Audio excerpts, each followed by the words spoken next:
your back and forth with the President of the United States, Donald Trump. How do you put it into perspective? I think we know who won that.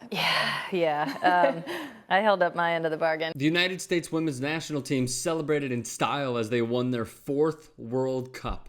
By the way, the tournament's inception, 1991. They were dominant. They were exemplary. Their names will be forever remembered, including Megan Rapinoe. I think when it was happening, we did keep a really tight bubble, and the whole group was so supportive of me, but it did feel like positive in a way. Obviously, I think the tweets were negative in tone, as he usually does, but I think that we just even more so realize in that moment we're so much more than what we are on the field. Of course, the tweets that Megan is referring to are from the president, Donald Trump. Backhanded jibes, the tone and coding of better not lose or else you look stupid. Megan should win before she talks. Finish the job. And when asked if he'll extend the invitation to this team, Trump said this to the media. We haven't really thought about it. We'll look at that. Wait a minute. Pull up the tweet. In that earlier thread, when he was talking crap about Megan Rapinoe, he already invited them on Twitter.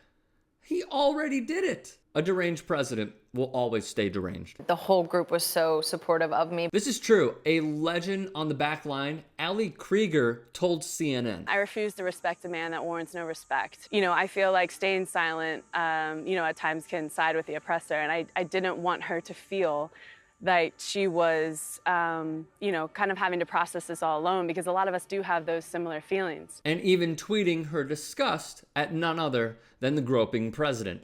And the head coach of the women's national team, Jill Ellis, told the Washington Post, we all support Megan. She knows that. We have each other's backs in there. And I think for our players, there's only one purpose, one mission, that we're here. In my view, there was no greater outlier than something occurring and a team being unified through it.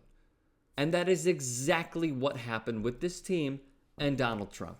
Not that they needed it, but it certainly did aid their cause, because he tried to bring them down. But in fact, he brought them together. That is exactly what Donald Trump did. It is a tactic that he tries to use. Instead of building bridges, he builds barriers. It just didn't work this time. I think that we just even more so realize in that moment we're so much more than what we are on the field. She is, of course, referring to not just the anti-Fox Newsers, not just the anti-Trumpsters. She is referring to the next generation on the come up, the next Rose Lavelle's, even maybe the next Megan Rapinoe's. And that a whole generation of girls and boys will go out and play and say things like, I want to be like Megan Rapinoe when I grow up. And that they'll be inspired to talk and win and stand up for themselves. And I believe that we will make our voices heard. And onward, she was discussing on ESPN at the desk equal pay. I really feel like we do this for our group, for ourselves, for our team, for our staff, for our friends and family, and for everyone. We always want to try to bring more people into the conversation. We want to have the conversation. Megan Rapinoe has continuously talked about using her platform for the greater good. Always. She is an example for the next generation. She is a relentless activist, a selfless pioneer, and a model citizen. She may get criticism from Donald Trump and his state propaganda channel, but it only fuels her inner fire to make a positive change and impact on the world.